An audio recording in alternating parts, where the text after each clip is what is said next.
or Ramesh Babu Pragnananda, because I think that everyone knows where we're going to be focused as the hands are shaken. I'm going to give a real quick shout out before we fully focus on the chess moves to remind the fans you can go over to chess.com/events and cast your vote for the result. You should probably do so if you want to have a chance to win some Chessable courses, some Diamond memberships.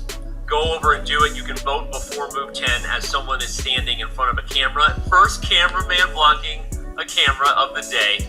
Robert, you win the prop bet. There you go. Decided by a Berlin draw. Of course, I've never done that. Just kidding. I most certainly have. That's how I drew Wesley in the last round of a US Championship. Listen, it's a 14-round event. These games are not going to impact place number 1, which is the only place that we care about. Let me just be straightforward here.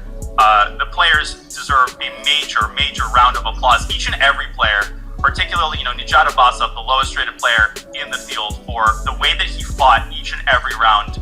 A couple of incredibly significant draws, a black draw against the Nepomniachtchi, and Ali Reza Firouzja, FIDE, who just drew in that Berlin. Okay, they'll get a little bit more rest. I get it. We take their hats off to them. FIDE, he had a pretty incredible event, his first showing in the candidates. So at this point, I just show respect to the players. This gives us one less game to look at. And Gukesh, in the meantime, played a very rare move, which did get Hikaru thinking a little bit, but I don't want to jump the gun here because we also have a really interesting battle on the right side of our screen with Fabi and Jan Nepomniachtchi. Yeah, I think we're going to be spoiled for choice here between these two games because the hype is not just hype this time. This is must-win chess. Are you surprised to see how aggressively Jan Nepomniachtchi is already expanding on the king side here, Robert? I mean, the theory here I think is still kind of known, but how Fabi handles this most aggressive way black can play in these Rogozins is going to be interesting to see. Well, I'm more accustomed to seeing Fabiano Caruana with that position from the black side. He has played this before. It's a fascinating choice. You see black storming the pawns up the board because that dark square bishop on g3 on the right-hand side of our screen, it's about to be trapped. That's black's maybe will not allow this, but I think for Jan, he is showing his ambition straight from the opening, and I can't blame him. He needs to win. Otherwise, his chances at a third straight Kings victory and a third straight World Championship match, they go out the window. But this could be good news for Fabiano and his many fans, especially looking at the other board, Danny. And I know that's difficult because we're juggling at the moment. But for Fabiano Caruana fans, looking at what Gukesh has decided in the opening, it looks like a position where, all right, if Gukesh is going to win, Hikaru is going to have to just throw everything at him and kind of force his own loss. Yeah, again, I know we went through the pregame here, and of course everyone's talking about it. I do want to talk a little bit more about the dynamic of chess does have a draw as a possible result. In fact, at the high levels of chess, a draw is often the most likely result. So to truly be in a situation where you have to win as black and you play this move h5, you just commented on it, Robert. It might be playing exactly into what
technical displays that we've seen in the candidates, along with Gukesh's win, it's all of that rolled up into this one moment. That one moment where you have to literally accept the inevitable because the handshake is coming, and your heart breaks for Fabi. No matter who you are, it's incredibly difficult. It's hard to transmit this level of pain. I can't even begin to imagine what he'll be dealing with over the next couple of weeks. But this is why I like the chess community as a whole, that no matter who you're rooting for, you can be the most diehard Gukesh fan, and your heart can still go out for the players who put all of this effort, came oh so close, but ultimately we'll have to try again next time. Well said. As you're talking about what Fabiano's going to do over the next couple of weeks to sort of grieve this, I think, again, for Jan, the same can be said, right? I mean, what can you say about this guy? He's maybe, nothing more to say then, because we might be about to say that the result is official. Fabiano takes a look at Jan, offers the draw. I think Jan is letting the moment sink in, because it's not like he's pretending he was the one pushing for this, if I'm translating what's being discussed correctly. Absolutely crazy, and indeed they do shake hands. Both players surrendered, submitted, resigned in their defeat, even though they fall on the board. Competing for another World Championship title is not in the cards for either. But Gukesh, Damaraju, that applause right here is for these two competitors, Jan Nepomniachtchi and Fabiano Caruana. But Gukesh is the one that is celebrating, and what a performance was from him and these two players. We're hearing them still talking, but this is just going to be so hurtful for them for the next weeks, maybe months, and it's one of these situations that there had to be a winner, but these two players are so tough and resilient that there couldn't be one. Yeah, not much to say. These guys would probably analyze the game all day if they could. It's obviously just so heartbreaking, and shout out to everyone who's live on site applauding these guys. They deserve it, as does Gukesh if he's still in the building in the Great Hall. Feeling pretty great right now. He may or may not be, who knows, but these guys deserved an applause. Gukesh Damaraju, what can you say? He deserved an applause. Hikaru Nakamura, by the way, we haven't shouted out him probably enough today. Obviously, today's game was not his favorite, not getting really any winning chances as white, but what a candidate Hikaru had, putting himself in the position